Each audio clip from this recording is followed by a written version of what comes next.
Sometimes the answer to our most desperate prayers comes wearing the face of a stranger. The rain hammered against the broken windows of Riverside Manor like angry fists, and Maria Santos pressed herself closer to the rotting porch rail, shivering in her soaked waitress uniform. 3 eviction notices crumpled in her trembling hands, the final warnings that would put her and her dying 8-year-old daughter Carmen on the streets by tomorrow morning. She'd driven here in her failing Honda, seeking shelter from the storm while she figured out where they'd sleep tonight, when the impossible happened. Light flickered behind the mansion's boarded windows. Maria had grown up hearing stories about this place, how the wealthy Riverside family had vanished one Christmas Eve in 1952, leaving behind only empty rooms and whispered legends. The house had stood abandoned for 70 years, yet someone was clearly inside. When the front door creaked open and a man in simple carpenter's clothes stepped onto the porch, his calm eyes meeting hers through the chaos of wind and rain, every rational thought fled her mind. "Come in from the cold," he said simply, as if he'd been expecting her. Against every instinct screaming danger, Maria found herself following this stranger across the threshold and into a night that would shatter everything she thought she knew about miracles, faith, and the true price of answered prayers. What would you risk for one impossible chance to save the person you love most? Before we jump back in, tell us where you're tuning in from, and if this story touches you, make sure you're subscribed, because tomorrow I've saved something extra special for you. The warmth hit Maria like a physical force the moment she stepped inside. After hours of bone-deep cold, the sudden heat made her gasp, her breath no longer visible in white puffs. She blinked hard, certain her desperation had finally driven her to hallucinations. The entry hall should have been a ruin, rotting floorboards, peeling wallpaper, the accumulated decay of 7 decades. Instead, polished hardwood gleamed beneath her dripping sneakers, and soft, golden light emanated from sources she couldn't identify. No electricity had run to this place in years, yet every corner basked in gentle illumination. "Your clothes are soaked through." The stranger's voice carried a peculiar accent she couldn't place, not quite southern, but something older, deeper. "There's dry clothing upstairs if you'd like." Maria pressed her back against the now closed door, every muscle coiled for flight. The eviction notices crumpled further in her death grip. "I shouldn't be here. This is breaking and entering." "Is it breaking if the door was opened for you?" He smiled, and something about the expression made her chest tighten. "Is it entering if you were invited?" She studied his face in the impossible light. Mid-30s maybe, with dark hair that curled slightly at his collar and skin weathered by outdoor work. Calloused hands, the kind that built things. Everything about him seemed solid, real, except for his presence in this abandoned house that somehow wasn't abandoned at all. "Who are you? What are you doing here?" "I'm someone who repairs broken things." He gestured toward the sitting room. "Please, you look like you could use rest." The rational part of her mind, the part that had learned to be suspicious of every kindness, every too-good-to-be-true offer, screamed warnings. Strange men in empty houses didn't invite desperate women inside for innocent reasons, but the storm raged beyond these walls, and she had nowhere else to go. More importantly, she had to get back to Carmen soon. Mrs. Henley from next door was watching her, but the elderly woman couldn't stay much longer. Maria followed him into the sitting room and stopped short. A fire crackled in a massive stone hearth that should have been cold ash. Furniture that belonged in a magazine spread across gleaming floors. The air smelled of wood smoke and something else.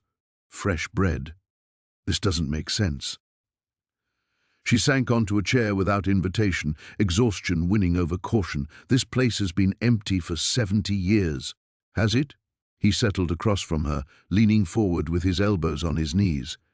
Or have people simply stopped looking? The eviction notices felt heavy in her hands. She smoothed them against her thigh, the numbers blurring through her tears. $3,200. Such a small amount to destroy everything. She made decent money between the diner, the cleaning jobs, and weekend catering, but Carmen's medical bills devoured every penny. The experimental treatments insurance wouldn't cover, the specialists who demanded payment up front. She'd mortgaged everything for hope. "You're carrying quite a burden," the man observed. Maria's head snapped up. "How would you know? It's written all over you." His dark eyes held an unsettling intensity. A mother will sacrifice everything for her child, even herself. The words hit too close to home. She stood abruptly, backing toward the door. "I need to go. Thank you for getting me out of the rain, but I have to check on my daughter." "Carmen." Maria froze. Ice water flooded her veins. "How do you know my daughter's name?" The man tilted his head, considering her with those impossibly knowing eyes. "You've been praying for her. Lots of people pray. That doesn't mean—" Every night at 11:47, after her breathing treatments, you kneel beside her bed and ask for more time. Just a little more time. His voice dropped to barely above a whisper. You tell God you'll trade places with her if he'll just let her grow up. The room spun. Maria gripped the doorframe, her knuckles white. No one knew about those prayers. She barely whispered them, terrified that speaking her desperation aloud might somehow make Carmen's condition worse. "Who are you?" The question came out as a broken whisper. Instead of answering, he stood and walked to a side table where a loaf of bread sat cooling, steam still rising from its crust. He tore off a piece and extended it to her. "You haven't eaten today." She hadn't. The last of their food had gone to Carmen's breakfast, and her first shift at the diner didn't start until tomorrow, assuming they still had an address for the manager to send her schedule. "I'm not hungry." The lie fell flat as her stomach cramped. Maria. The way he said her name made something deep in her chest flutter with recognition. "When did you last allow someone to care for you?" The question shattered something inside her. She couldn't remember. Since Carmen's diagnosis 3 years ago, she'd been caregiver, provider, protector, everything to everyone except herself. The bread's warm scent wrapped around her like an embrace. Outside, thunder crashed, and she thought of her dying daughter sleeping fitfully in their soon-to-be former home. Inside, this impossible man waited with answers she was terrified to hear. Maria's hand trembled as she reached for the bread. The moment her fingers brushed his, warmth shot up her arm. Not just physical heat, but something deeper, like recognition. She jerked back, clutching the torn piece against her chest. "I have to go." But even as she said it, she took a small bite. The bread dissolved on her tongue, richer and more satisfying than anything she'd tasted in months. Her empty stomach clenched gratefully around the morsel. "Tell me about her," the man said, settling back into his chair as if he had all the time in the world. "Tell me about Carmen." Despite every warning bell in her head, Maria found herself sinking back onto the chair. Maybe it was exhaustion or desperation, or the simple human need to speak her daughter's name aloud to someone who listened without calculating medical costs. "She's 8, was 8 last month," Maria's voice caught. "We had to celebrate her birthday in the hospital. I brought cupcakes from the grocery store bakery, those cheap ones with too much frosting, and she pretended they were the best thing she'd ever tasted." The fire crackled, casting dancing shadows across the walls. Maria could almost see Carmen's face in the flames, pale but determined, always trying to smile through the pain. She loves to draw. Horses mostly. She's never seen a real one, but she checks out every horse book from the library. Maria tore off another piece of bread, her hunger finally overriding her suspicion. She says when she gets better, she wants to learn to ride. I tell her we'll visit a farm upstate, maybe take riding lessons. But you don't believe she'll get better. The words hit like a physical blow. Maria's breath caught in her throat. "Don't say that. Don't you dare say that. You work 18-hour days to pay for treatments you know aren't working. You smile at the doctors when they suggest experimental therapies, but you've seen the pity in their eyes. You pray for miracles while planning for—" "Stop!" Maria stood so quickly the chair rocked behind her. "You don't know anything about us, about what we've been through." 3 jobs, he continued, his voice gentle but relentless. The diner on Maple Street where you serve coffee to truckers who leave dollar tips and think they're being generous. Cleaning offices downtown where you scrub other people's success from their toilets. Weekend catering for families who spend more on one party than you make in a month. Maria's legs gave out. She collapsed back onto the chair, staring at this impossible man who somehow knew the texture of her daily humiliation. You wake up at 4:30 every morning to give Carmen her breathing treatment before Mrs. Chen picks her up for school. You pack her lunch with whatever's left from your shift meals, and you pretend you're not hungry when she offers to share.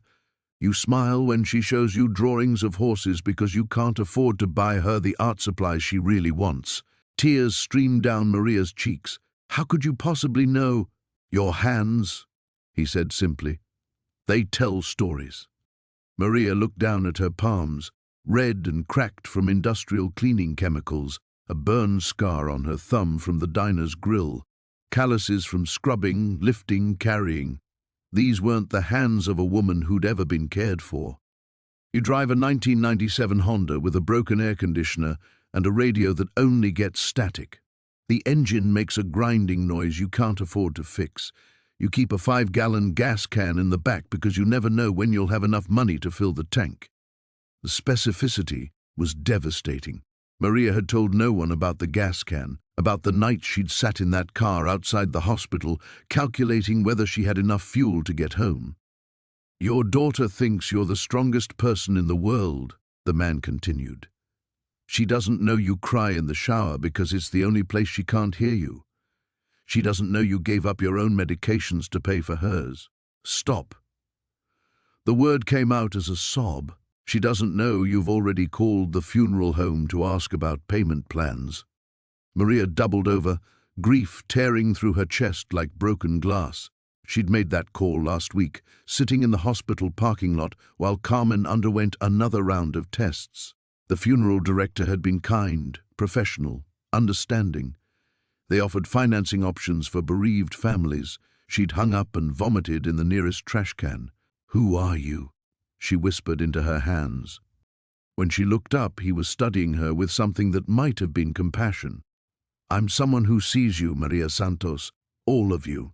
The sacrifices no one acknowledges, the strength no one witnesses, the love that asks for nothing in return." Outside, the storm continued its assault, but inside this impossible room, time seemed suspended. Maria felt stripped bare, every carefully constructed wall torn down by this stranger's impossible knowledge. "What do you want from me?" she asked. His smile was sad and beautiful.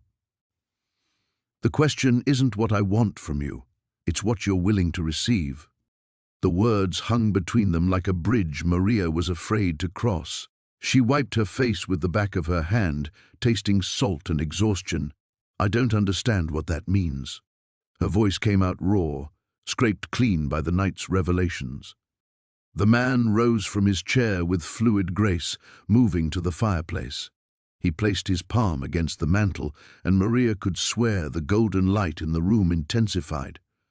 "You've spent 3 years fighting for Carmen's life, fighting doctors, insurance companies, time itself. But you've never once fought for your own healing. Carmen is all that matters. Is she?" He turned back to face her, and something in his expression made her breath catch. "What happens to Carmen when you collapse? When 18-hour days finally break your body? When desperation drives you to decisions that destroy what's left of your soul?" The questions hit like physical blows because Maria had asked herself the same things during those 3 a.m. drives between jobs. How long could she sustain this pace? What would happen to Carmen when, not if, when, her mother finally crumbled under the weight of impossibility? "I won't collapse. I can't." "You already are." He moved closer, and with each step, the air itself seemed to thicken with purpose. "That's why you're here. In this storm, holding eviction papers and breathing prayers you're terrified God won't answer." Thunder crashed overhead, so violent the windows rattled, but Maria barely heard it. She was remembering the moment she'd stepped into the rain tonight, how she'd looked up at the sky and screamed at whatever divine force had been systematically dismantling her life. how she'd demanded answers, miracles, anything to justify the suffering of an 8-year-old girl who'd never hurt anyone. "You prayed for a sign," the man said softly. "Standing in your empty kitchen tonight, holding those eviction notices, you asked for proof that someone, somewhere, was listening." Maria's hands flew to her throat. Those words, she'd whispered them exactly like that, alone in her kitchen after Carmen had fallen asleep. The desperation that had driven her into the storm had been born in that moment of absolute surrender. "That's impossible. No one was there. Wasn't I?" The question reframed everything. The warmth that had embraced her the moment she'd entered this house. The bread that had satisfied her hunger with just a few bites. The impossible knowledge of her most private moments. The light that seemed to emanate from his presence itself. Maria stood slowly, her legs unsteady. "You're saying you're... what? An answer to prayer?" "I'm saying you've been faithful in the darkness. You've loved without reward, sacrificed without recognition, hoped without evidence.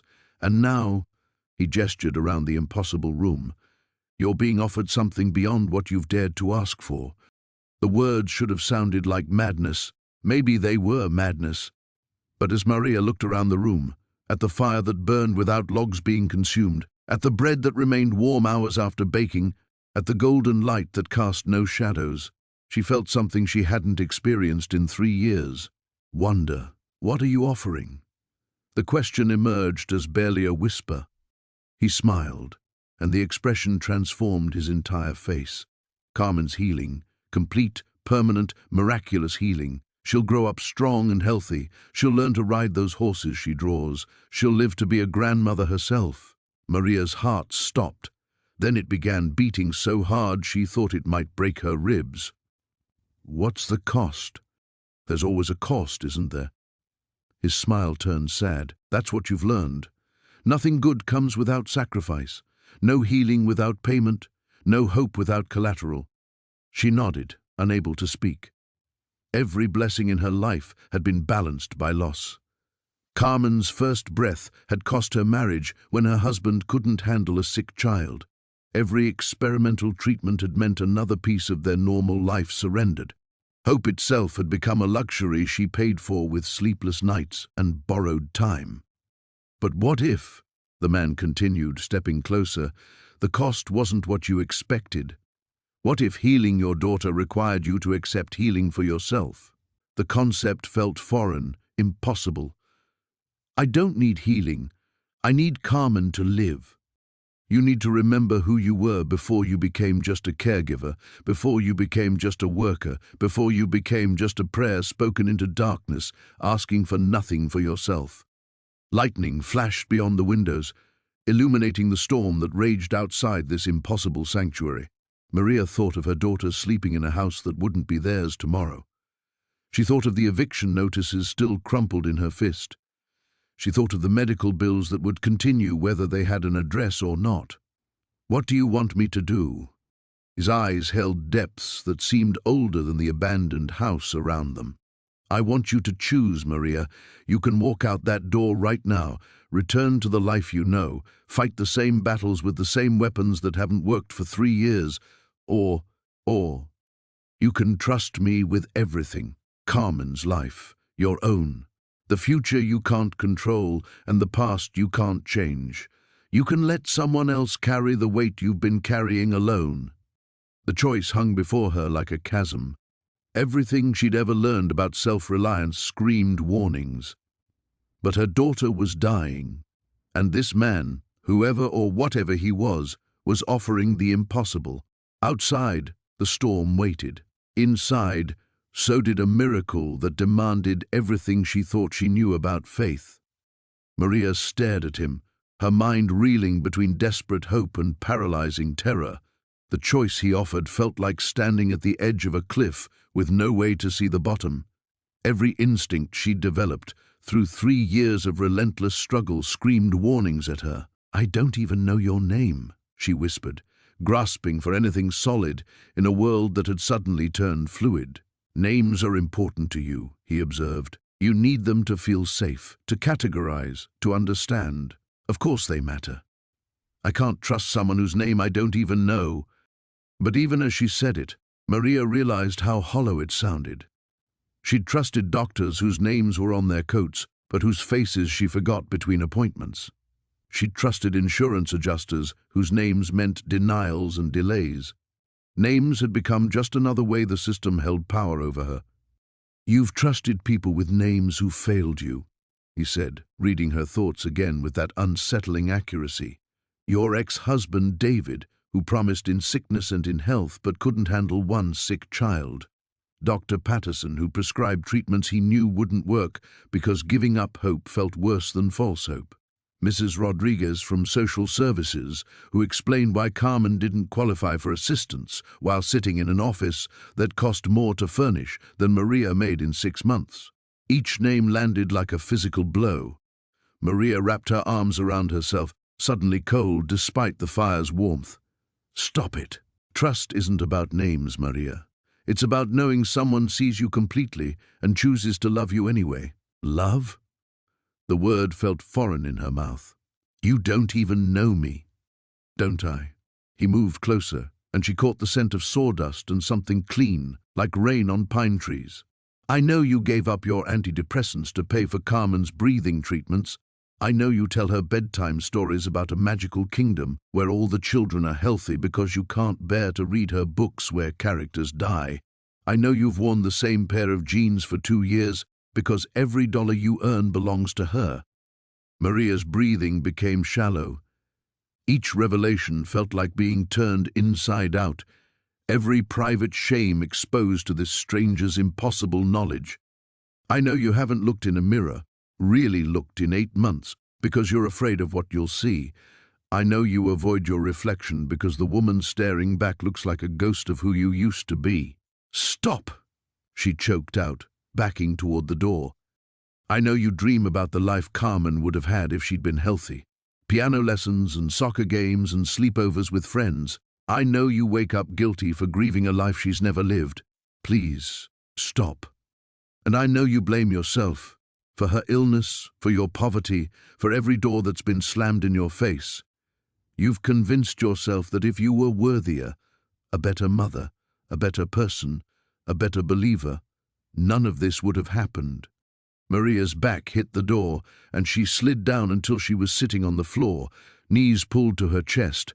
The truth of his words carved through her like a blade, exposing wounds she'd been too afraid to acknowledge. "That's not healing," she whispered. "That's torture. Sometimes they're the same thing." He knelt before her, close enough that she could see flecks of gold in his dark eyes. "You want Carmen healed, but you won't believe you deserve healing too. You want her life saved, but you've already written yourself off as collateral damage. Carmen is innocent. She deserves, and what about you?" His voice was gentle but implacable. "What do you deserve, Maria Santos?" The question shattered something fundamental inside her. She'd spent so long being strong, being the fighter, being the one who sacrificed everything, that she'd forgotten she was human too, worthy of rest, worthy of care, worthy of miracles that didn't require her to disappear in exchange. "I don't know," she admitted, tears streaming down her face. "I don't know anymore." Outside, the storm intensified, wind howling around the house like something alive and hungry. But inside this impossible room, silence stretched between them, not empty, but full of possibility. "What if I say yes?" Maria asked finally. "What if I trust you and you're wrong? What if Carmen dies anyway and I've wasted our last night together chasing fantasies in an abandoned house?" "What if you say no?" he countered. "What if you walk away from the only real hope you've been offered because it came in a package you didn't expect?" Maria closed her eyes, feeling the weight of the choice settling over her like a heavy cloak. In the darkness behind her eyelids, she saw Carmen's face, pale and beautiful and trusting, believing her mother would find a way to save her. But she also saw something else, a version of herself that hadn't forgotten how to receive grace. The question remained, suspended between faith and fear, waiting for her answer. When Maria opened her eyes, the man was still kneeling before her, patient as carved stone. The firelight played across his face, highlighting the strange combination of ancient wisdom and infinite gentleness that seemed to emanate from his presence. She realized that in all her desperation, she had never actually looked at him, really looked. His carpenter's clothes were worn but clean, his hands calloused but careful. There was something about him that reminded her of safety, of coming home to a place she'd never been. "I have to see her first," Maria heard herself say, the words emerging from some deep place she didn't recognize. "Before I decide anything, I need to go back and look at Carmen. Really look at her." He nodded, as if he'd been expecting this. "Of course." Maria stood slowly, her legs unsteady after sitting on the floor. The eviction notice was still crumpled in her fist, damp with sweat and tears. She smoothed it against her thigh, staring at the official letterhead that had driven her into the storm tonight. 24 hours. Less now. The house we're being evicted from, it's not much. 2 bedrooms, thin walls, a kitchen faucet that only runs cold water, but it's the only home Carmen's ever known. She looked up at him. "If I choose to trust you, and something goes wrong, you're afraid she'll die in a strange place." The understanding in his voice nearly broke her. "She loves the tree outside her bedroom window. It's just a scraggly oak, but in spring it gets these tiny leaves that look like green lace. She makes me promise every year that we'll still be there to see them bloom. And you make promises you're not sure you can keep." "I make promises because hope is all I have left to give her." Maria moved toward the window, watching lightning fracture the sky. "But I've run out of ways to keep them." The storm outside seemed to pulse with her heartbeat, each thunderclap echoing the chaos in her chest. She pressed her palm against the glass, feeling the vibration of wind and rain against something that shouldn't exist in an abandoned house. "You're asking me to let go of everything," she said without turning around. "Every plan I've made, every backup option I've calculated, every worst-case scenario I've prepared for. You want me to stop trying to control outcomes I can't control anyway. I'm asking you to stop carrying burdens that were never yours to carry alone." Maria laughed, but the sound held no humor. "I've been alone for so long, I don't remember what sharing burdens feels like. You shared them once. Before David left. Before the diagnosis. Before you learned that asking for help was just another way to be disappointed." She turned back to face him, and the memory hit her like a physical force. Carmen's first birthday party, before anyone knew she was sick. David had been grilling hamburgers while Maria decorated cupcakes, and they'd laughed about Carmen's attempts to eat cake with her tiny fists. They'd been a family then, complete and hopeful and certain that love could protect them from anything. "That woman doesn't exist anymore," Maria whispered. "She does. She's standing right here, terrified and exhausted, but still fighting, still hoping, still loving with everything she has." The words wrapped around her like a blanket, offering comfort she was afraid to accept. Maria walked back to the table where the bread still sat, impossibly warm and perfect. She broke off another piece, tasting sustenance that seemed to feed more than just physical hunger. "If I say yes," she began, her voice stronger now, "what happens to everything else? The bills that won't stop coming? The medical equipment Carmen needs? The life we've built, broken as it is? What if those weren't your problems to solve anymore?" The concept felt dangerous, like standing too close to a fire that could either warm her or consume her completely. Maria had been the sole architect of survival for so long that imagining any other way felt like surrendering her identity. "I don't know how to not be afraid," she admitted. "Fear isn't your enemy, Maria. Despair is. Fear can coexist with faith, but despair leaves no room for miracles." She closed her eyes again, but this time she didn't see Carmen's pale face, or the eviction notice, or the impossible mountain of problems that had defined her existence. Instead, she saw herself walking through the front door of their little house, not as someone returning from battle, but as someone coming home from a journey that had changed everything. When she opened her eyes, Maria Santos made the choice that would transform not just her daughter's life, but her understanding of what it meant to be saved. Yes, she whispered, then stronger, yes. I choose to trust you. The moment the words left her lips, something fundamental shifted in the room.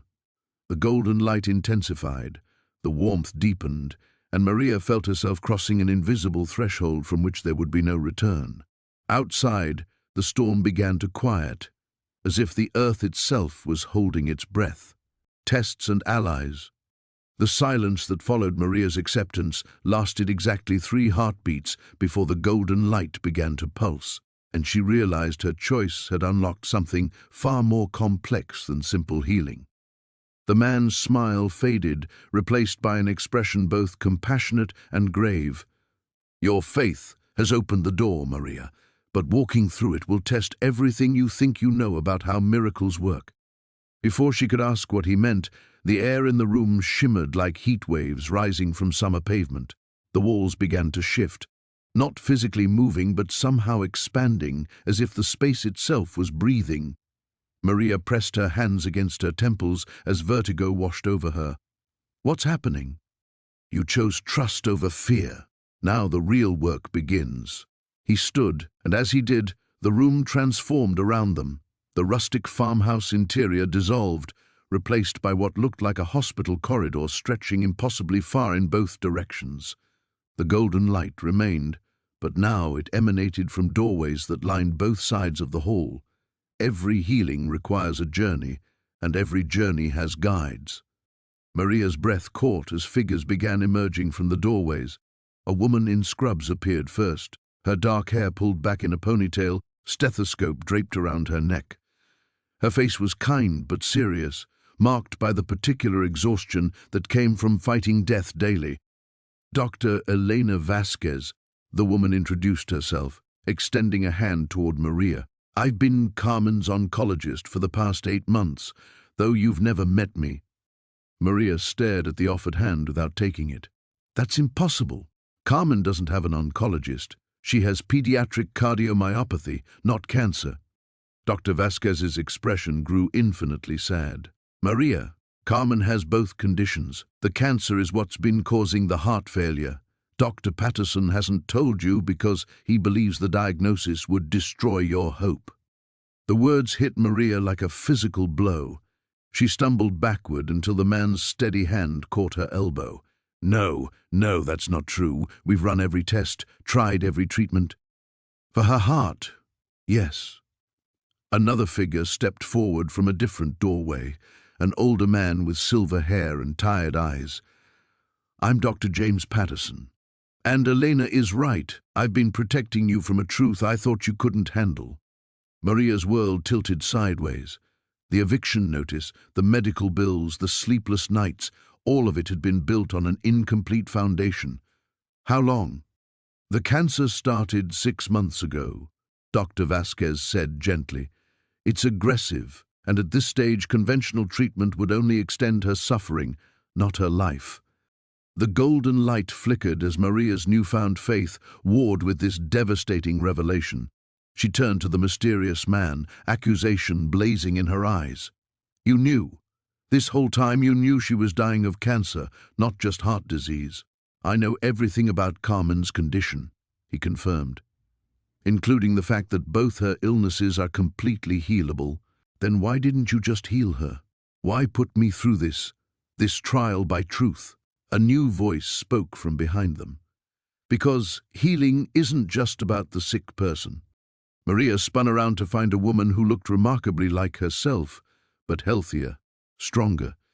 This version of Maria had clear eyes instead of shadowed ones, shoulders that stood straight instead of bowed by constant worry.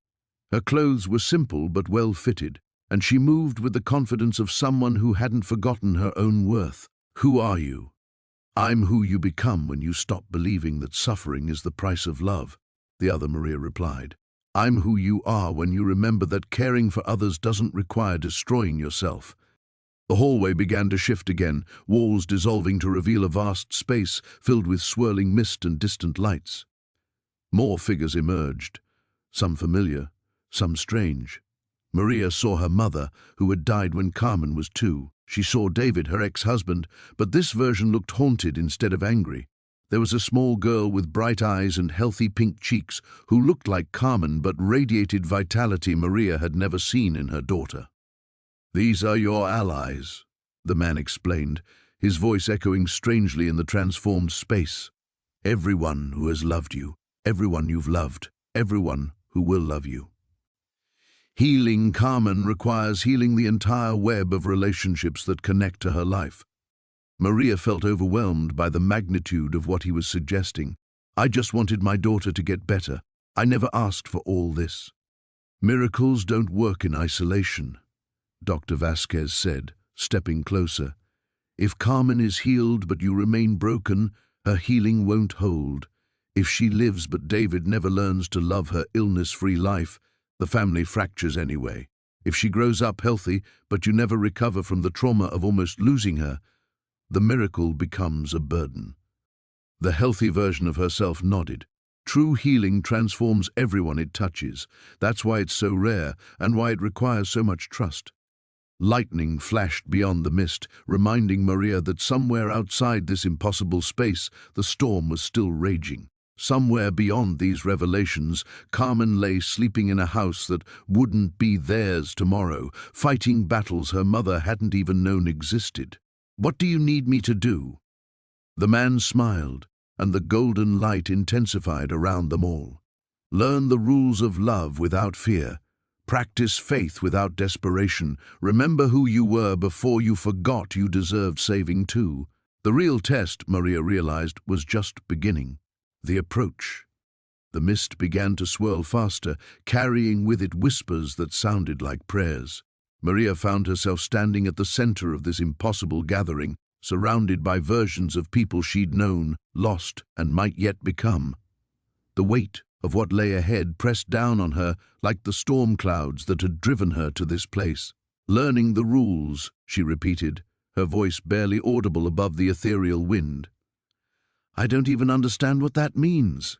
The healthy version of herself stepped forward, and Maria noticed that this other woman moved without the constant undercurrent of pain that had become her own default state. "It means unlearning everything you've taught yourself about worthiness.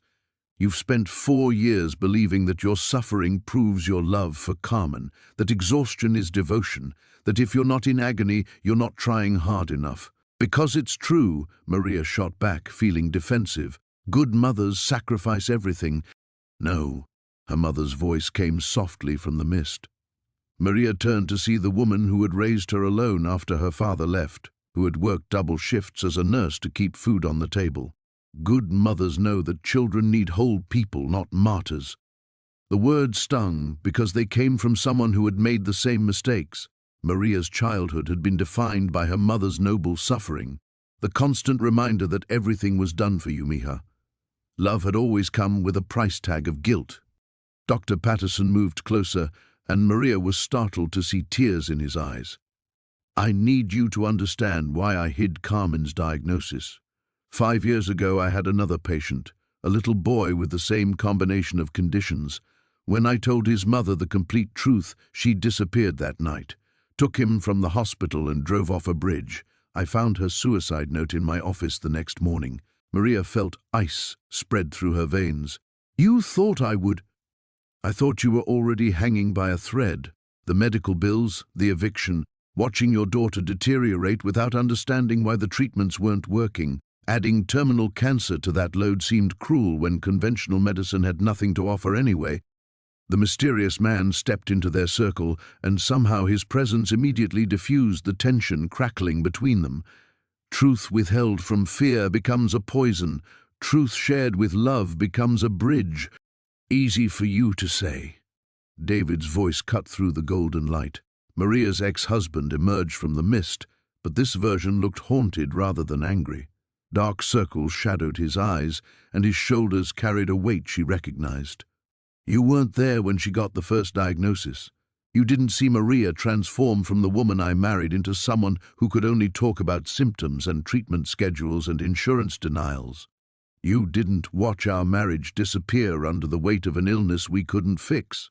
"I left because I was selfish," this David continued, his voice breaking, "but also because staying felt like drowning. Maria became so focused on saving Carmen that she forgot we were supposed to be saving her together. The accusation hung in the air like smoke. Maria felt the familiar anger rise in her throat, the same fury that had sustained her through the divorce proceedings and the custody arrangements and the bitter division of medical responsibilities. "I forgot?" Her voice pitched higher.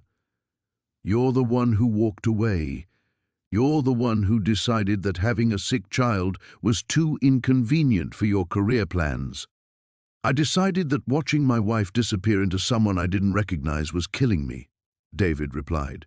"And I was too much of a coward to fight for both of you at the same time." The healthy version of Carmen stepped forward then, her bright eyes moving between her parents with an wisdom that seemed far older than 7 years. "In my world, you learned how to love each other even when you were scared. Daddy didn't leave, and Mama didn't forget who she was before I got sick." Maria's breath caught.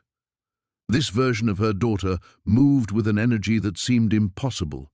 No labored breathing, no careful conservation of strength, no pale exhaustion that had defined every day of her actual life. But more than her health, this Carmen radiated something Maria couldn't name. Peace, maybe. The security of a child who had never doubted she was loved without conditions. "How?" Maria whispered. "How do I become someone who can love without fear?" The man stepped closer, and she caught that scent again, sawdust and rain-washed pine. "You practice. One moment at a time, one choice at a time. You start by accepting that Carmen's healing doesn't require your destruction. But what if I fail? What if I try to change and she dies anyway while I'm learning to be different? What if you don't try to change and you both die, her from illness, you from despair?" The question settled over her like a challenge. Around them, the mist began to thin, revealing glimpses of what looked like doorways leading to different possibilities. Maria could see through one, herself sitting beside Carmen's hospital bed, no longer frantic with desperation but steady with hope. Through another, a small house with that scraggly oak tree, but this time its spring leaves were full and green, and Carmen was climbing among its branches. "The first rule," the man said gently, "is that love multiplies when shared, but fear divides everything it touches." Maria nodded, feeling something shift inside her chest. The real work was about to begin.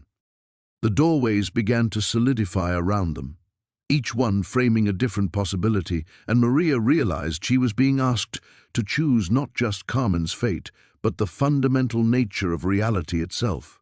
The golden light pulsed brighter, and suddenly she could hear her daughter's actual voice, not the healthy version standing before her, but her real Carmen, calling out in distress from somewhere impossibly far away, "Mama, Mama, where are you? I can't breathe." The sound shattered Maria's composure completely. Every instinct screamed at her to run toward that voice, to abandon this mystical gathering and return to the concrete crisis of Carmen's immediate need. Her body tensed to bolt toward the sound, but the man's firm hand on her shoulder held her in place. "This is the test," he said quietly. "Your daughter is experiencing a crisis right now in the house you left behind. Mrs. Patterson is with her, doing everything medically possible, but Carmen is calling for you. The question is, do you go back to manage this emergency the way you always have, or do you trust that healing her completely requires finishing what we've started here?" Maria felt her world fracture. The voice grew more desperate, more frightened, and she could picture Carmen's small body struggling for breath while her mother chased impossible miracles in an abandoned house.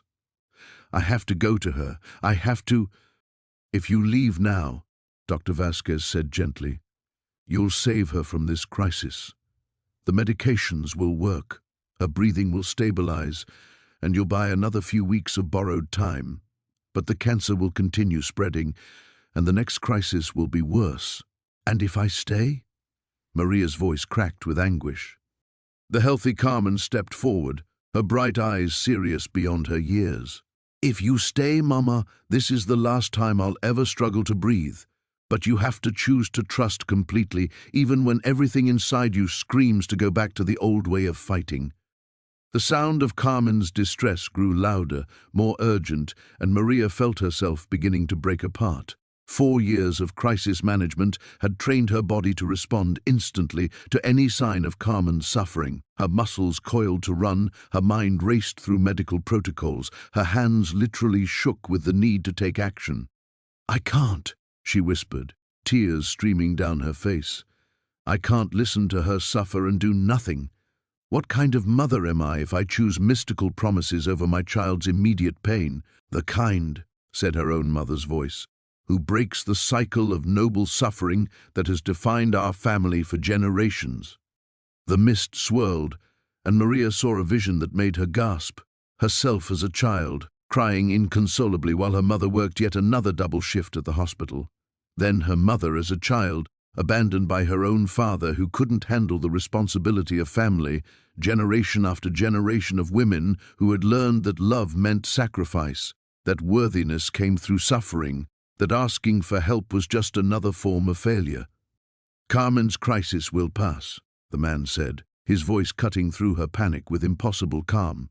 "But if you go back now, you'll teach her the same lessons you learned, that love is earned through pain, that healing requires someone else's destruction, that miracles aren't real, only endurance is."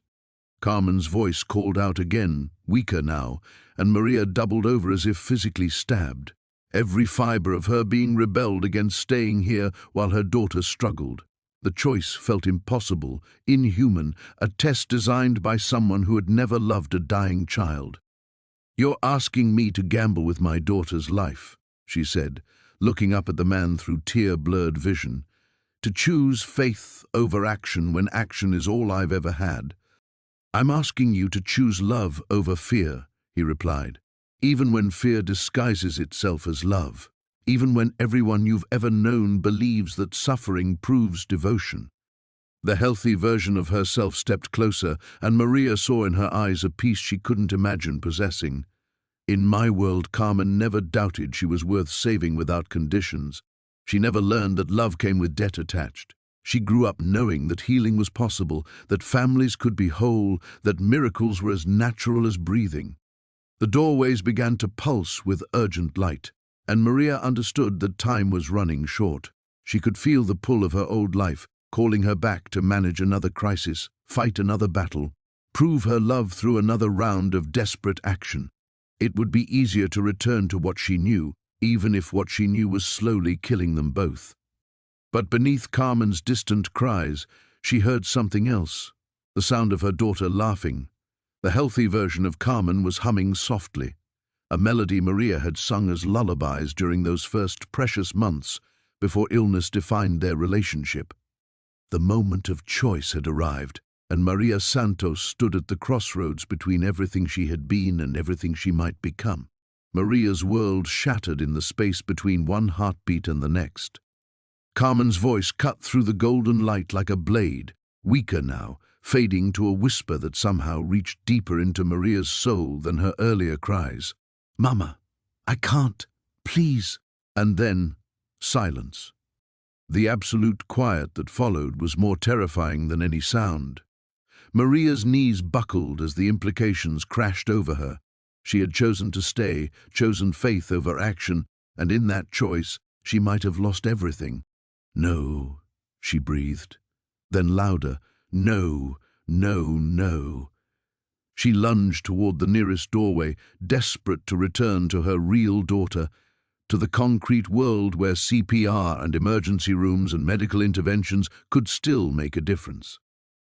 But the doorway dissolved at her touch, crumbling into sparkling dust that fell through her fingers like shattered dreams. The man stepped back, his expression unreadable. The healthy version of Carmen flickered like a dying light bulb. The golden light that had filled the impossible space began to dim, and Maria realized with growing horror that she had made the wrong choice. She had gambled with her daughter's life and lost. "What have I done?" The words tore from her throat as raw sound. "I trusted you, I believed you, and she's—" She couldn't finish the sentence, couldn't speak the possibility into existence. Dr. Vasquez's face had gone pale. "The connection's been severed. I can't sense her anymore." Because she's dead, Maria screamed, whirling to face the mysterious man. Because I listened to you instead of my instincts. Because I chose some fantasy about healing over being there when my daughter needed me most. The healthy version of herself began to fade, that impossible peace dissolving from her features. "I'm sorry," she whispered as she disappeared. "I thought we could be stronger than fear." One by one, the other figures began to vanish. David shook his head sadly before dissolving into mist. Her mother's ghost gave her one last look of profound disappointment before melting away. Dr. Patterson simply closed his eyes and was gone, taking with him any hope of medical intervention. Maria found herself alone with the man in a space that was rapidly contracting, the walls of impossible rooms pressing closer with each breath. The golden light flickered erratically, like a candle guttering in a strong wind. "You lied to me," she said, her voice hollow with devastation. "You made me think I could choose differently, that faith was stronger than fear, but fear was right all along. Fear was protecting her." "Faith requires," he began, but Maria cut him off with a laugh that held no humor, only the sound of something precious breaking beyond repair. "Faith requires what? That I let my daughter die alone while I chase impossible dreams? That I abandon everything I know about love and responsibility for pretty words about healing?" She backed away from him, her hands clenched into fists. "I was a fool, a desperate, gullible fool who believed in miracles because the alternative was too hard to face." The man's expression showed genuine sorrow, and for a moment she saw past his mysterious calm to something that looked almost human, disappointed, as if he too had hoped for a different outcome. "Maria, don't." She held up a hand to stop him. "Don't say anything else. Don't offer more false hope or mystical explanations. My daughter is dead because I listened to you instead of trusting what I knew. Every instinct I had was screaming at me to go back, and I ignored them all for what? For the fantasy that love could conquer cancer, that faith could heal a dying heart?" The walls continued to close in, and Maria could feel reality reasserting itself around the edges of this impossible space.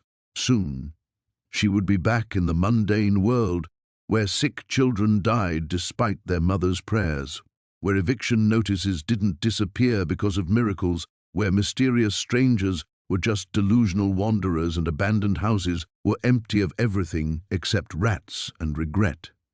"I want to go back now," she said quietly. "I want to hold her. Even if it's too late, I want to be with her. That's what I should have chosen from the beginning." The man nodded slowly, and Maria saw something that might have been a tear track down his cheek. "As you wish." The golden light died completely, plunging them into darkness. Maria felt herself falling backward through space and time, through the layers of impossible possibility that had briefly convinced her that miracles were real. The last thing she heard was the sound of her own sobs echoing in the void, and beneath them the terrible silence where her daughter's voice should have been. When the darkness cleared, she was standing in the rain outside the abandoned manor, clutching a soggy eviction notice with no evidence that any of it had been real except the crushing certainty that she had failed when it mattered most. Carmen was gone, and it was her fault. Maria stood in the rain for what felt like hours, water streaming down her face, mixing salt with storm. The eviction notice dissolved in her hands, the ink running like tears, but she barely noticed. Her legs felt boneless, her chest hollow. Carmen was dead, and she had chosen mystical fantasies over being there when her daughter drew her last breath. The walk home became a funeral march through empty streets. Each step felt like betrayal, her feet carrying her toward a house where Mrs. Patterson would be waiting with impossible news, where Carmen's empty bed would mock every choice Maria had made in that golden-lit impossibility. She had traded her daughter's life for dreams. But as she rounded the corner onto her street, something stopped her cold. Light blazed from every window of her small rental house. Not the harsh fluorescent glow of medical emergency, but something warm and golden that made her heart stutter with recognition. And there, clearly visible through the living room window, was a small figure moving with energy Maria hadn't seen in years. Carmen. Running, actually running, from room to room, her arms outstretched like airplane wings, her laughter carrying through the storm-thick air with crystalline clarity.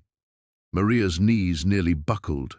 She pressed her palms against her eyes, certain she was hallucinating, that grief had finally snapped her mind completely.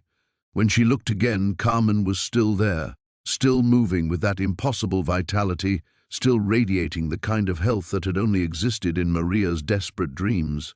She ran. The front door slammed open at her touch, and Carmen whirled around with a brilliant smile that lit up her entire face. "Mama, you're all wet!" No labored breathing, no pale exhaustion, no careful conservation of energy, just pure, uncomplicated joy at seeing her mother. "Carmen?" Maria's voice came out as a croak. "Baby, how do you feel?" "I feel wonderful." Carmen spun in a circle, arms wide, and Maria's heart nearly stopped at the effortless grace of the movement. "I had the strangest dream, Mama. There was a man with kind eyes, and he said that love was stronger than anything that tried to hurt us. And then I woke up, and I could breathe all the way to the bottom of my lungs, and my chest didn't hurt anymore, and I felt like I could run to the moon." Mrs. Patterson emerged from the kitchen, her face radiant with confusion and wonder. "Maria, I don't understand what happened.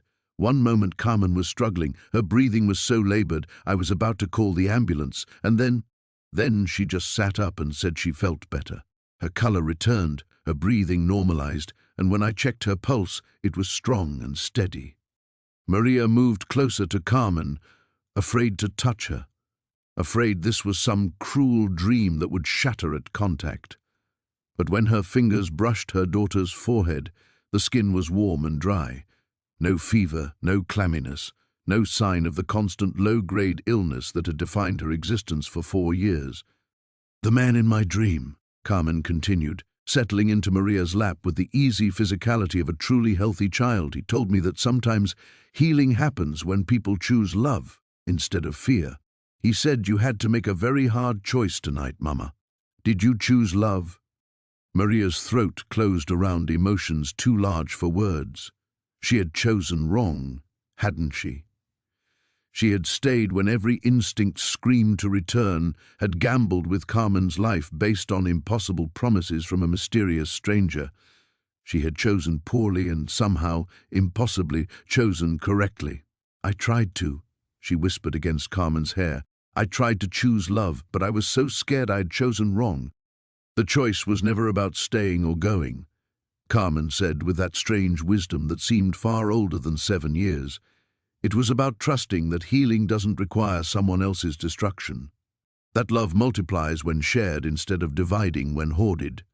The words echoed something the man had said in that golden space, and Maria realized with dawning comprehension that this wasn't just about Carmen's physical healing.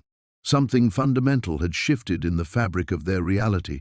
The crushing weight of financial desperation that had defined their existence felt different somehow, not gone, but manageable.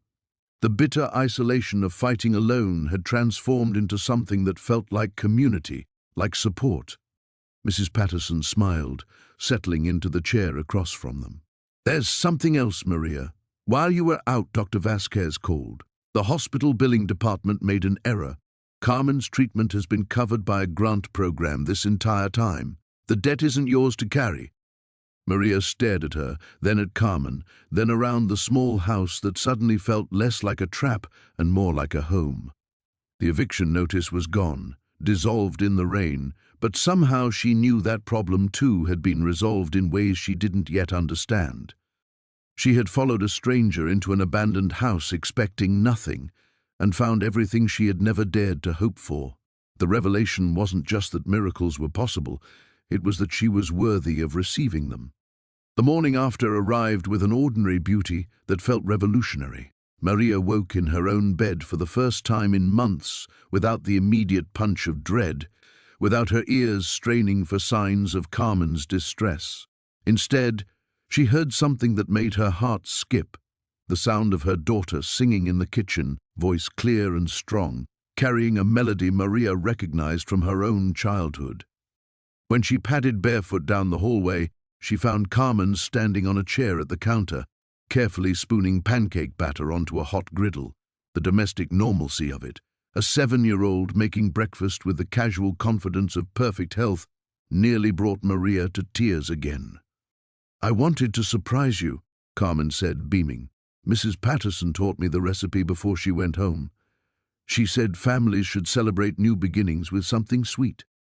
Maria wrapped her arms around her daughter from behind, marveling at how solid Carmen felt, how present, no fragility, no careful handling required.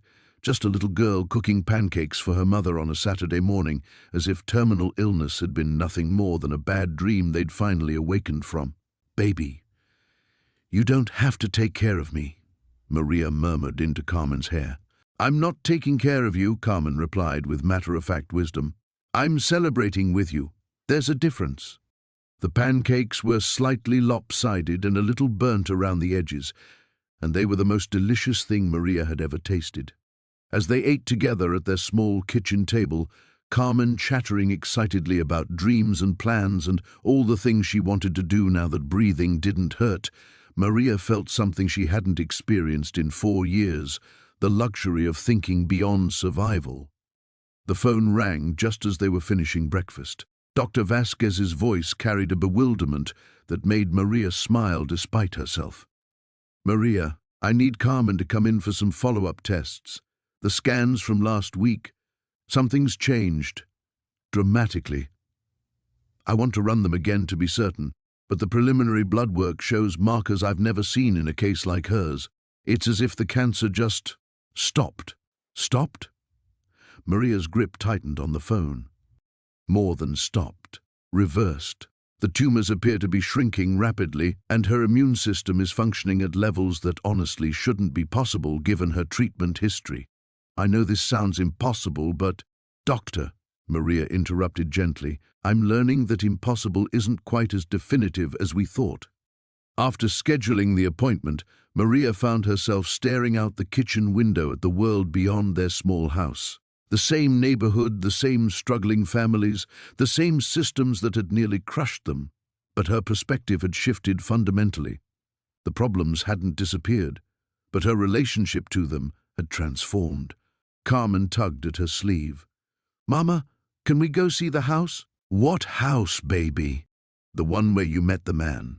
In my dream, he said it was important for you to see it in the daylight, that understanding changes depending on when you look at something." Maria's pulse quickened. Part of her wanted to avoid the manor entirely to let the mystery remain mysterious and focus on the miracle of Carmen's recovery.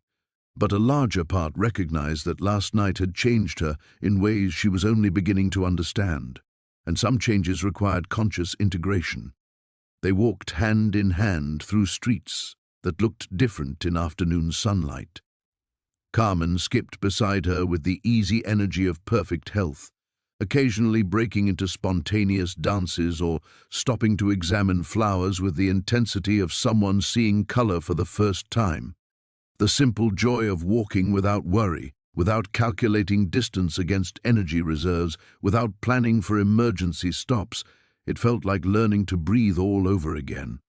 When they reached the manor, Maria stopped short.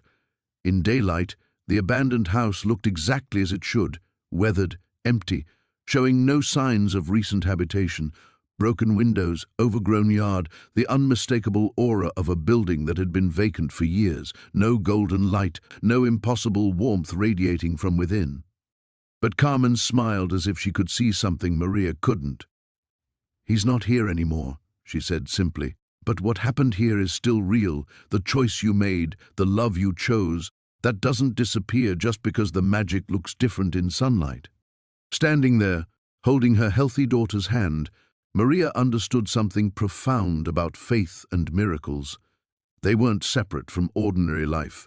They were ordinary life transformed by the willingness to believe that love could rewrite the rules of what seemed possible.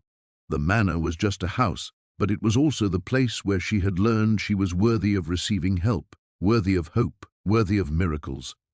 "What now, Mama?" Carmen asked.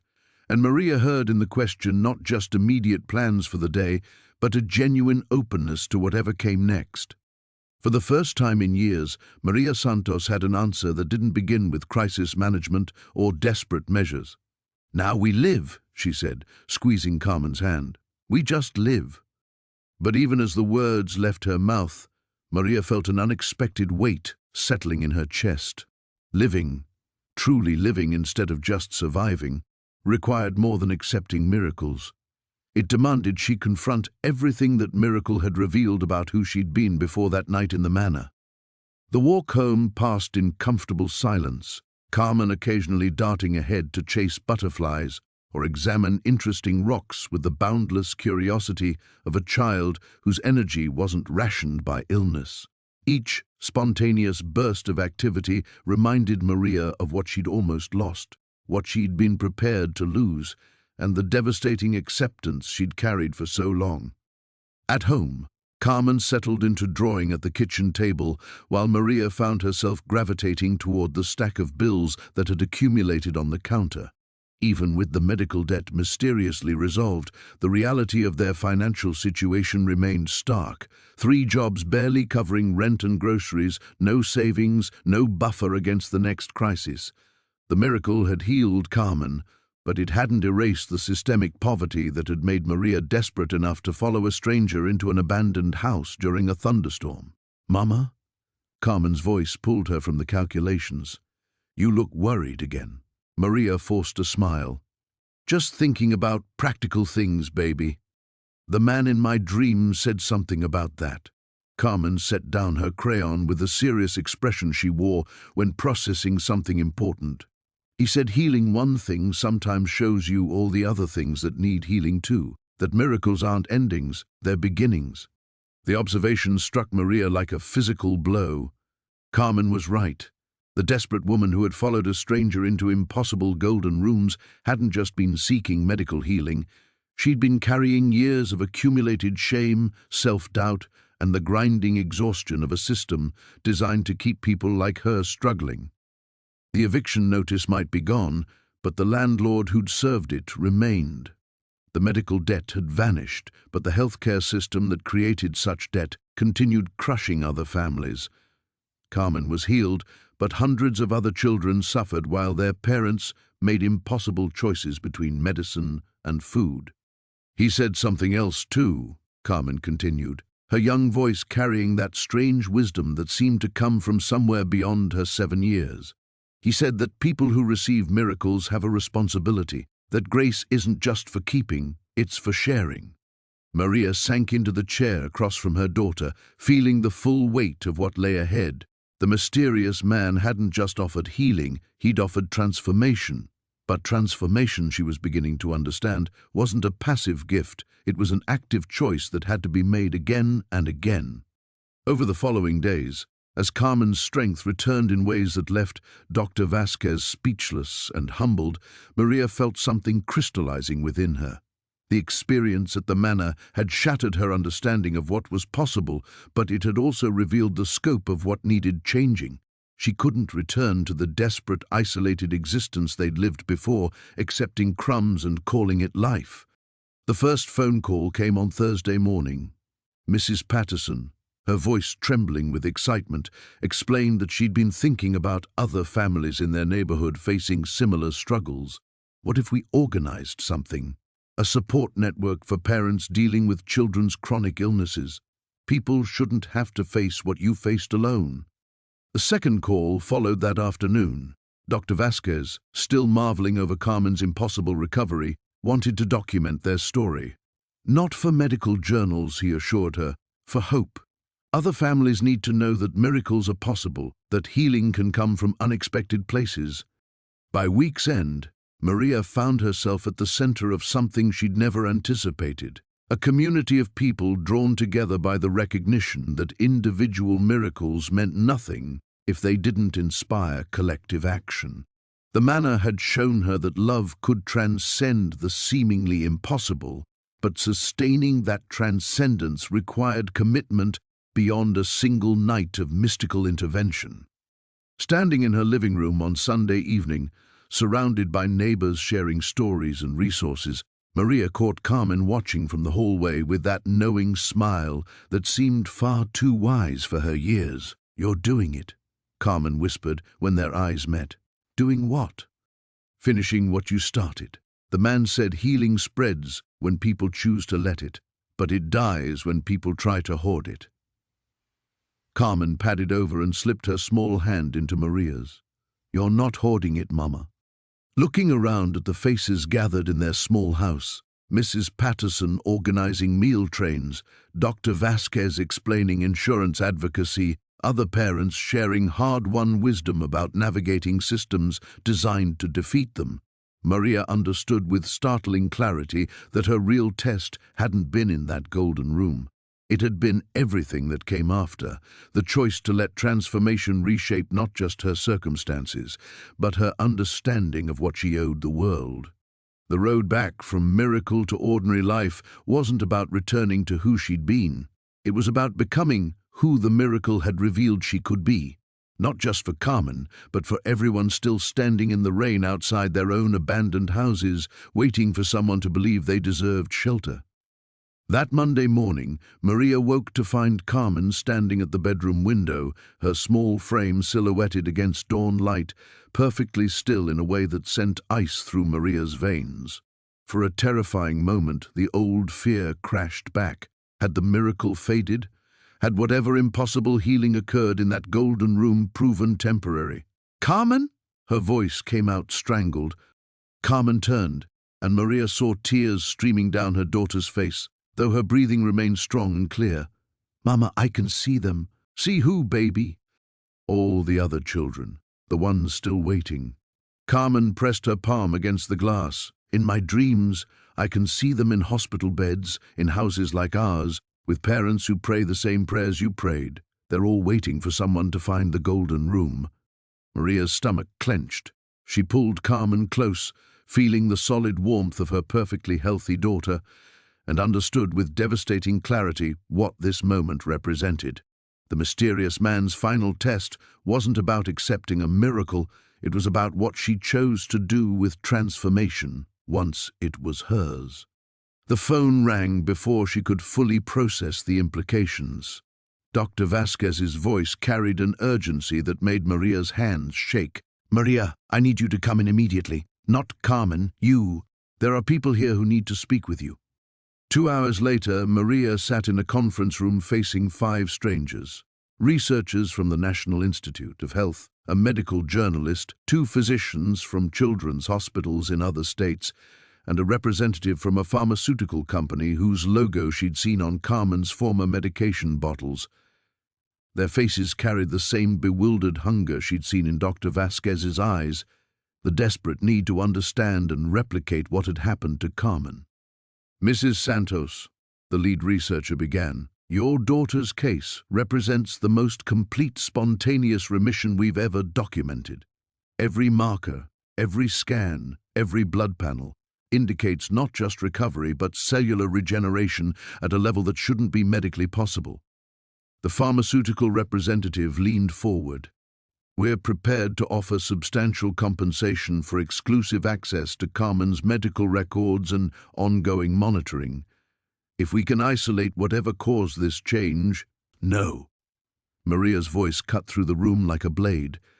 "My daughter isn't a laboratory specimen." "Mrs. Santos," the medical journalist interjected, "surely you understand the implications. If this healing can be studied, understood, replicated, think of how many children could be saved." The words hung in the air like an accusation, and Maria felt the weight of every desperate parent she'd met in hospital waiting rooms, every family she'd seen destroyed by medical debt, every child she'd watched suffer while their families sacrificed everything for treatments that might not work. The room felt smaller suddenly, the faces around the table representing not opportunity, but the same systems that had nearly crushed her family. "You want to study a miracle," she said slowly, "so you can package it and sell it to the people you've been charging hundreds of thousands of dollars for treatments that barely extend life." The pharmaceutical representative's expression hardened. "Medical research requires funding, Mrs. Santos. Breakthroughs don't happen without investment. Maria stood, her legs steadier than they'd been in years. Something was crystallizing inside her, a clarity that felt like the golden warmth from that impossible room. The breakthrough already happened. The question is whether you're going to use it to heal or to profit. Those don't have to be mutually exclusive, the lead researcher said. But without cooperation from families like yours, families like mine have been cooperating for decades, Maria interrupted. We've been your test subjects, your case studies, your charity cases. We've sold our houses, bankrupted ourselves, and watched our children suffer so you could advance your research and increase your profits. And now you want to study the one thing that actually worked, so you can control who gets access to it. She thought of Carmen's words that morning, of all the children still waiting, and understood with startling clarity what the mysterious man had meant about healing spreading when people chose to let it. The test wasn't whether she would protect Carmen's miracle, it was whether she would trust that love multiplied when shared instead of hoarded. There's another way, she said, her voice gaining strength. But it requires you to choose differently than you've chosen before. The room fell silent. Outside the conference room windows, Maria could see the Children's ward where Carmen had spent so many nights fighting for breath, where other children fought still, the weight of their need pressed against her chest, but alongside it came something else, the absolute certainty that miracles weren't meant to be captured and commodified but lived and shared. She had learned in that golden room that she was worthy of receiving grace. Now came the harder lesson, whether she was brave enough to insist that everyone else was worthy of receiving it too. The final test had begun. The pharmaceutical representative's pen clicked against the table, a sharp staccato that echoed like gunfire in the silence. Mrs. Santos, you're being emotional. Understandable, given what you've been through. But we're offering you a chance to help other families avoid the same suffering, by making them pay for what should be freely given. Maria's voice carried the golden warmth from the manor, steady and unbreakable. By turning my daughter's healing into another product for the highest bidder? Dr. Vasquez shifted uncomfortably. Maria, they have resources we don't. Labs, funding, the ability to reach thousands of children. The same resources they've used to price families out of hope? She turned to face each person in the room, seeing them clearly for the first time, not as potential saviors, but as guardians of the very system that had nearly destroyed her family. How many children died while their parents chose between medicine and rent? How many families declared bankruptcy paying for treatments you knew had minimal success rates? The lead researcher's facade cracked slightly. Medical advancement requires courage, Maria interrupted, and felt something shift in the room's atmosphere, as if the golden light from that impossible night was seeping through the hospital's sterile walls.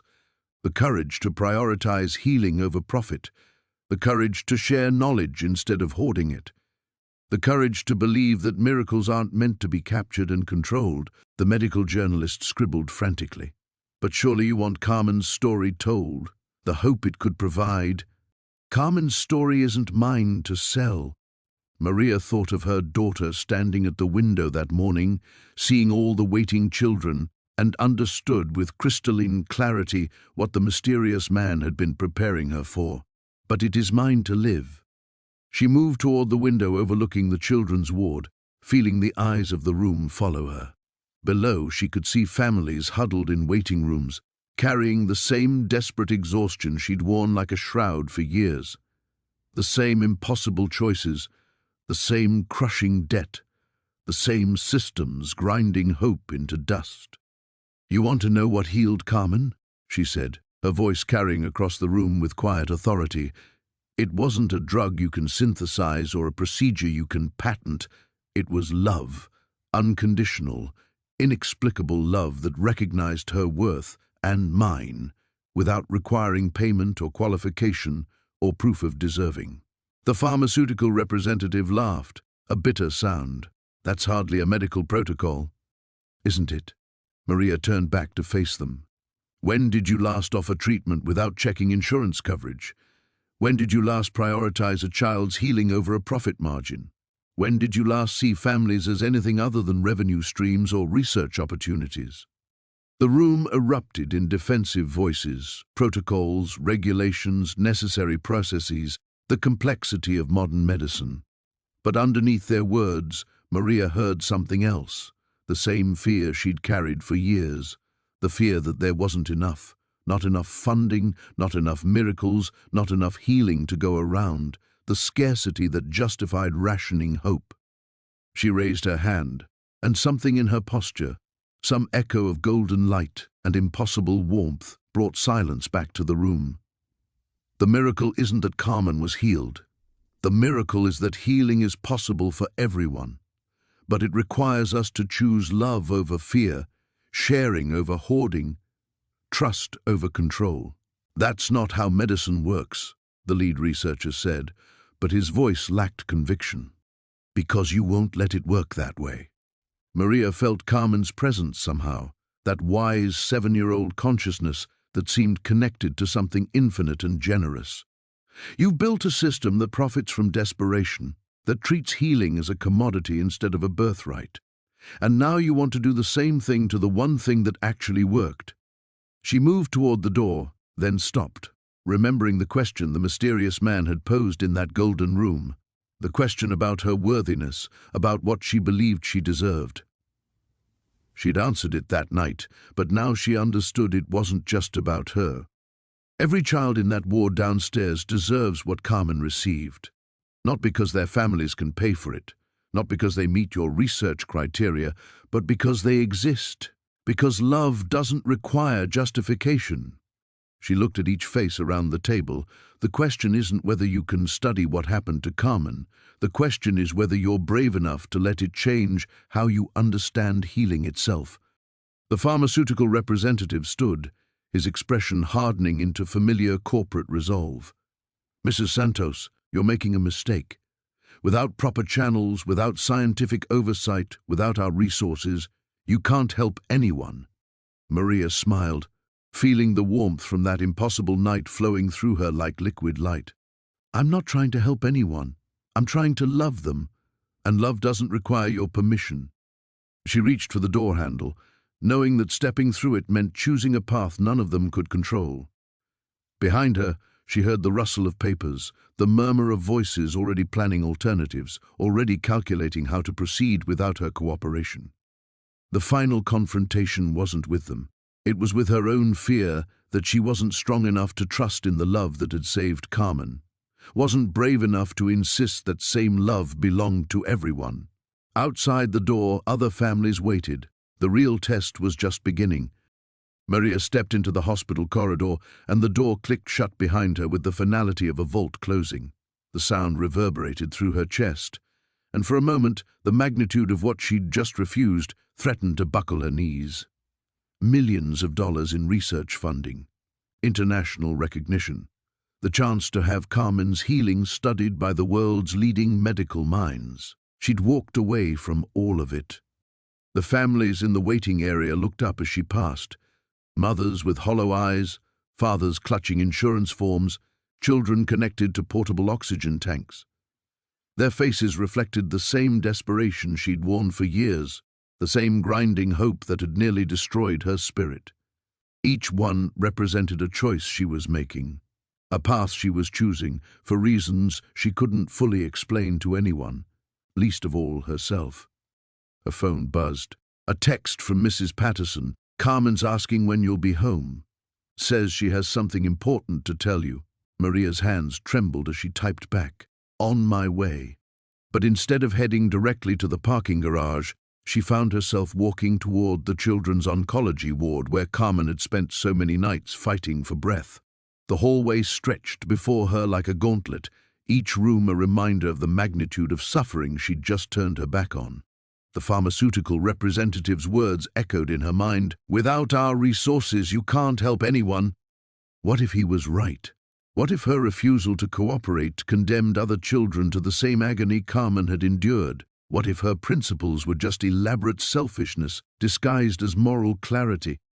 She stopped outside room 247, where a little boy no older than Carmen lay connected to machines that beeped with mechanical indifference. His mother sat beside the bed, holding his hand and whispering what looked like prayers. The scene was so familiar it made Maria's chest ache. She'd been that mother, spoken those same desperate words to whatever divine presence might be listening. The woman looked up, recognition flickering in her exhausted features. "You're Carmen's mom, the one whose daughter—" She stopped, unable to finish the sentence, as if speaking the word healed might jinx whatever fragile hope she was clinging to. "Yes," Maria said simply. "How?" The word came out strangled. "The doctors won't say much, just that it was spontaneous remission, but the nurses are calling it a miracle. How did it happen?" Maria stepped into the room, feeling the weight of the mother's need pressing against her like a physical force. This was the question she would face again and again, from desperate families, from medical professionals, from a world that wanted miracles to follow predictable patterns and replicable protocols. She could tell the truth, that a mysterious man in an abandoned house had offered healing in exchange for faith she didn't know she possessed. She could share the pharmaceutical company's card, suggest the mother cooperate with their research in hopes that Carmen's healing might be reverse-engineered into a treatment. Instead, she pulled a chair beside the woman and took her free hand. "What's your son's name?"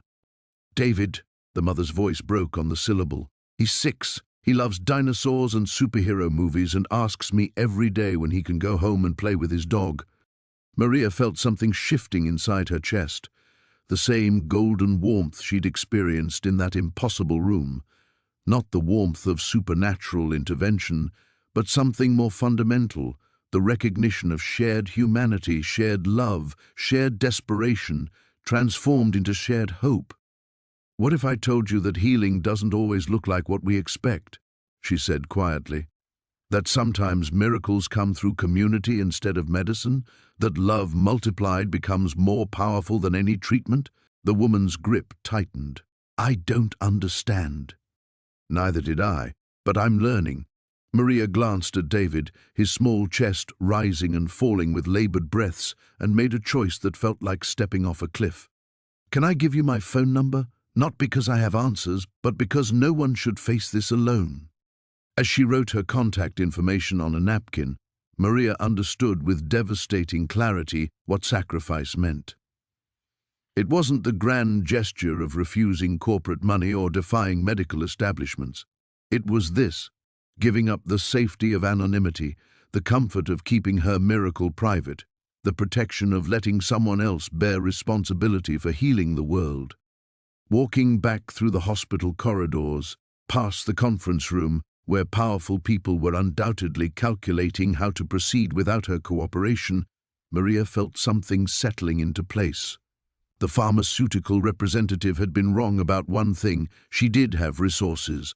Not laboratories or funding or institutional power, but something more dangerous: the willingness to love without conditions, to share hope without guarantees, to trust that miracles multiplied when offered freely instead of hoarded protectively. Her phone was already ringing by the time she reached her car. Other families, somehow having heard about Carmen's healing through the mysterious networks that connected desperate parents. Each call would be a choice, each conversation an opportunity to either guard her miracle jealously or trust that grace expanded when shared. The cost of winning, Maria realized, wasn't what she'd given up in that conference room. It was everything she would give up tomorrow, and the day after, and every day for the rest of her life. Maria sat in her car for 20 minutes, staring at her phone as it rang for the 4th time since she'd left the hospital. Each call was another family, another desperate voice that had somehow heard whispers about Carmen's healing through the invisible networks that connected parents fighting for their children's lives. Each ring felt like a weight settling on her shoulders, the magnitude of what she'd chosen beginning to crystallize into something real and terrifying.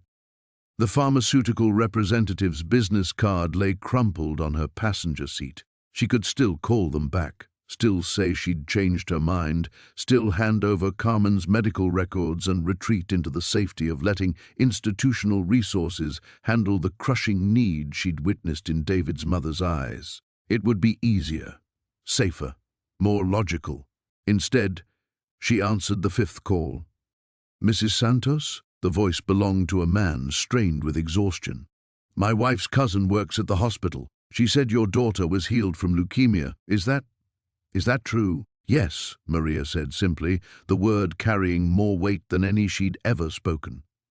"Our son Michael is 8. He's been fighting for 3 years. The treatments aren't working anymore." The man's voice cracked.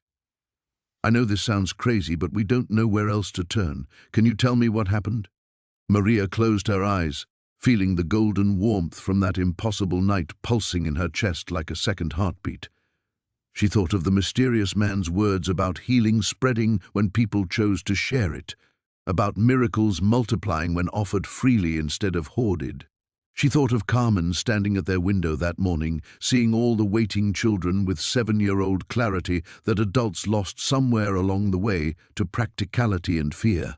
"I can't promise you anything," she said carefully, "but I can promise you won't face this alone anymore." The conversation lasted an hour. She shared not medical protocols or miracle formulas, but something more radical, the story of recognizing her own worthiness to receive grace, of learning that love didn't require justification or payment or proof of deserving. She gave him David's mother's number, suggesting they connect not because she had answers, but because isolation was often more destructive than illness itself. By the time she finally drove home, Maria had spoken to 7 families. Each conversation had drained something from her. The comfortable anonymity of private suffering, the protection of keeping miracles small and manageable, the luxury of believing someone else would bear responsibility for healing the world's brokenness. But each conversation had also added something, names and faces to replace abstract statistics, real children to love instead of theoretical suffering to solve, a growing network of families choosing hope over resignation. Carmen met her at the door, her face glowing with health that still seemed impossible after years of watching her daughter fade. "Mama," Mrs. Patterson said, "lots of people called about me." "Are they sick too?" "Some of them," Maria said, kneeling to eye level with her daughter. "How do you feel about that?" Carmen considered this with the gravity 7-year-olds brought to important questions. "When I was sick, I felt really alone sometimes. Even with you there, like nobody understood what it was like inside my body." She paused, touching Maria's face with small fingers that carried impossible wisdom. Maybe they won't feel so alone if they know someone got better. That evening, Maria sat at her kitchen table with a composition notebook, writing names and phone numbers and medical histories that weren't hers to carry but somehow had become hers to hold. The pharmaceutical company would undoubtedly find other ways to study spontaneous remission, other families desperate enough to cooperate with research protocols that might help their children. The medical establishment would continue its complex dance between healing and profit, between breakthrough and bureaucracy. But something else was beginning in her kitchen, something messier and more dangerous than institutional medicine. A network of families choosing to love without guarantees, to hope without protocols, to believe that miracles weren't medical anomalies to be studied, but expressions of grace to be lived. Her phone rang again, another family, another choice. Maria looked at Carmen, who had fallen asleep on the couch with a book about dinosaurs splayed across her chest, breathing easily and deeply in ways that still felt miraculous. She thought of the mysterious man's question about what she believed she deserved, and understood now that she'd been answering the wrong question entirely. It wasn't about what she deserved, it was about what everyone deserved, and whether she was brave enough to insist that love, inexplicable, unconditional, transformative love, belonged to every desperate parent, every frightened child, every family crushed by systems that treated healing as commodity rather than birthright. She answered the phone, knowing that each conversation moved her further from the safety of private miracles and closer to the terrifying possibility that grace, when shared freely, might actually be infinite. The immediate conflict with the pharmaceutical companies and medical establishment was resolved, but the real work was just beginning. "Mrs. Santos? This is Rebecca Chen. My daughter Lily is 5, and she was just diagnosed with the same type of leukemia Carmen had. The woman's voice carried across the phone line with the particular exhaustion Maria recognized, the bone-deep weariness of a mother watching her child slip away. "I know you probably get a lot of these calls now, but I was hoping—" Maria shifted the notebook on her kitchen table, pages now filled with dozens of names, each representing a family she'd somehow become responsible for loving. 3 months had passed since she'd walked out of that hospital conference room, and the network of desperate parents had grown beyond anything she could have imagined. "Tell me about Lily," Maria said, settling into the rhythm of listening that had become as natural as breathing. As Rebecca spoke about her daughter's love for painting and ballet, about the way treatments were stealing her energy but not her smile, Maria found herself remembering those terrifying nights when Carmen had struggled for each breath. The difference now wasn't just that Carmen was healed. It was that Maria had learned to recognize the golden warmth of unconditional love as something infinite, something that multiplied when shared rather than diminished. "The thing is," Rebecca continued, "I know you can't cure Lily. I understand that. But everyone in our support group talks about how different their families felt after connecting with your network. Not because their children were necessarily healed, but because they weren't alone anymore." Through the kitchen window, Maria watched Carmen playing in the backyard with David, the little boy from room 247, whose mother had become one of Maria's closest allies in this strange ministry of presence. David was still receiving treatment, still fighting, but he was also laughing as he chased Carmen around the oak tree, his portable oxygen tank forgotten for the moment. "Can I ask you something, Rebecca?" Maria said. "What do you believe your daughter deserves?" The question that had once confused and challenged Maria in that impossible golden room had become her touchstone, her way of helping families shift from begging for miracles to recognizing their inherent worthiness to receive love. "She deserves everything," Rebecca whispered. "She deserves to grow up and paint terrible abstract art and fall in love and argue with me about curfews. She deserves a world where 5-year-olds don't get cancer." "Yes," Maria said simply. "She does. And so do you deserve a world where mothers don't have to choose between rent money and life-saving treatments. You both deserve that whether or not her leukemia responds to chemotherapy." This was what she'd learned in the months since leaving the pharmaceutical company's offer on that conference room table. Healing wasn't always medical remission, though sometimes it was. Healing was also David's mother learning to sleep through the night again because she knew other families were holding vigil with her. Healing was the community fund they'd established so parents could stay with hospitalized children without losing their jobs. Healing was Carmen teaching art classes for sick children, sharing not miraculous cure but stubborn joy. "There's a family meeting here next Saturday," Maria said. "Just parents and kids, sharing meals and letting the children play while we figure out how to love each other through this. Would you and Lily like to come?" After hanging up, Maria walked outside to where Carmen and David were now lying on their backs in the grass, pointing at cloud formations. David's breathing was labored, but his laughter was pure music. "Mama," Carmen called, "David says that cloud looks like a dragon, but I think it looks like hope. What do you think?" Maria lay down between them, feeling the earth solid beneath her back and the infinite sky stretching overhead. The cloud was shifting, transforming from one shape to another in the way clouds did, never static, never exactly what they appeared to be at first glance. "I think," she said carefully, "it looks like both. Maybe that's what hope is, something that seems scary and powerful until you realize it's there to protect the people you love." Carmen nodded with 7-year-old wisdom. "Like the man in the house that night.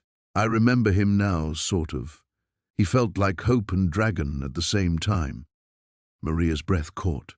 Carmen rarely spoke directly about that night, though she sometimes made comments that suggested she remembered more than she'd initially let on. "What else do you remember?" Maria asked gently. "He said healing always spreads when people aren't afraid to share it, and that you were brave enough to love everyone, not just me." Carmen rolled over to face her mother, eyes bright with health that still seemed impossible. I think that's what we're doing now, isn't it? Sharing the healing? As if summoned by her words, Maria's phone buzzed with another text from a desperate parent. But instead of the overwhelming weight she'd once felt at each new request for help, she felt only the familiar golden warmth expanding in her chest. She was no longer the terrified woman who had stood outside Riverside Manor in the storm, clutching an eviction notice and believing she deserved nothing but suffering. She'd become someone who recognized grace as infinite, love as multiplicative, healing as something that belonged to everyone willing to share it freely. The mysterious man had asked what she believed she deserved. Now she knew. She deserved to love without limits, and so did everyone else. Maria looked at the text on her phone, another parent, another child fighting for life, and smiled as she typed back, "You're not alone anymore. Let me give you some numbers to call." The response came immediately. "Thank you. I was so scared to reach out, but my friend said you'd understand." "I understand completely," Maria replied, then added Rebecca Chen's number and 3 other families from the network. "Call Rebecca first. Her daughter Lily loves to paint, just like yours does."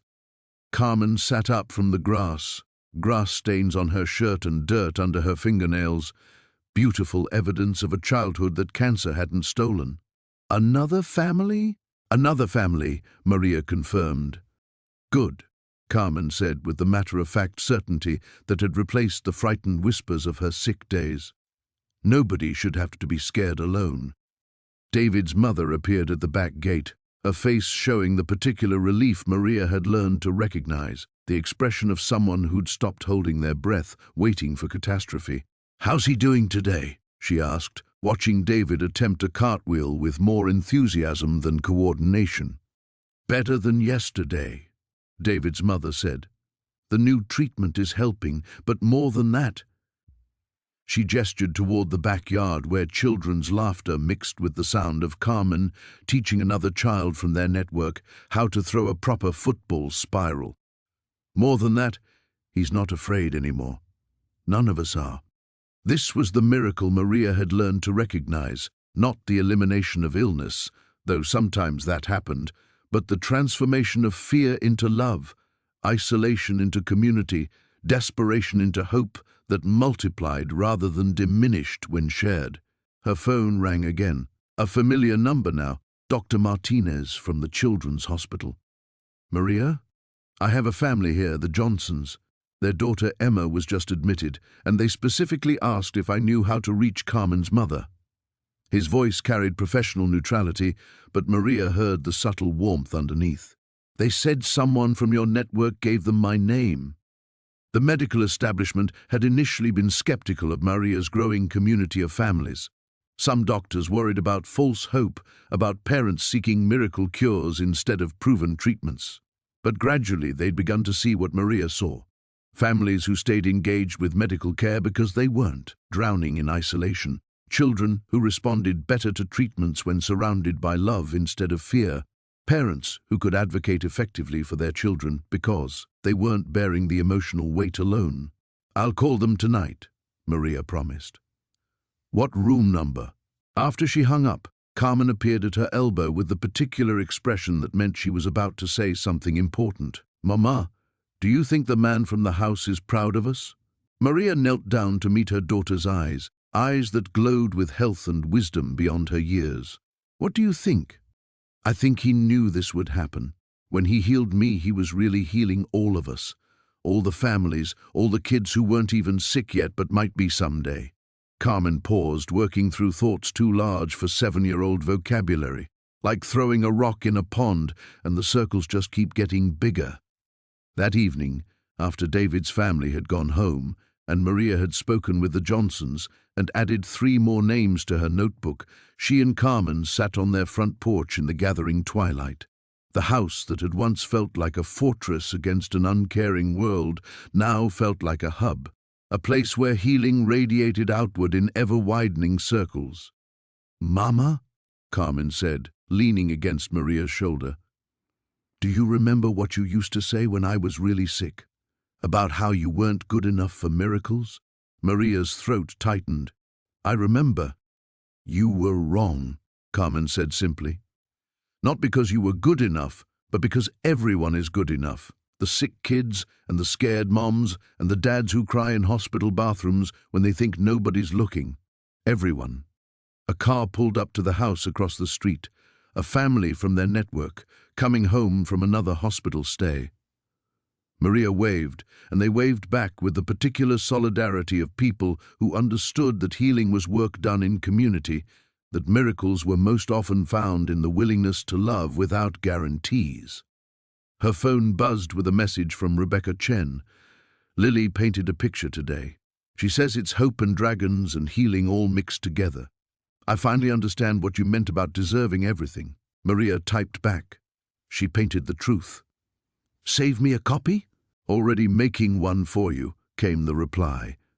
As the stars began to appear, Carmen fell asleep against Maria's shoulder, breathing deeply and easily. In the distance, Maria could hear the sounds of their neighborhood. Dogs barking, televisions playing, children being called in for baths, the ordinary miracle of life continuing. She was no longer the woman who had stood outside Riverside Manor, believing she deserved only suffering. She had become someone who recognized grace as infinite, healing as communal, love as the force that transformed desperation into hope. The mysterious man's question echoed in her memory, "What do you believe you deserve?"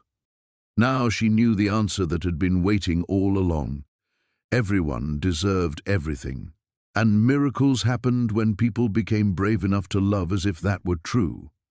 The golden warmth pulsed steadily in her chest, not supernatural anymore, but something more powerful. The recognition that she was exactly where she belonged, doing exactly what she was meant to do, surrounded by exactly the family she was meant to love. The healing continued to spread.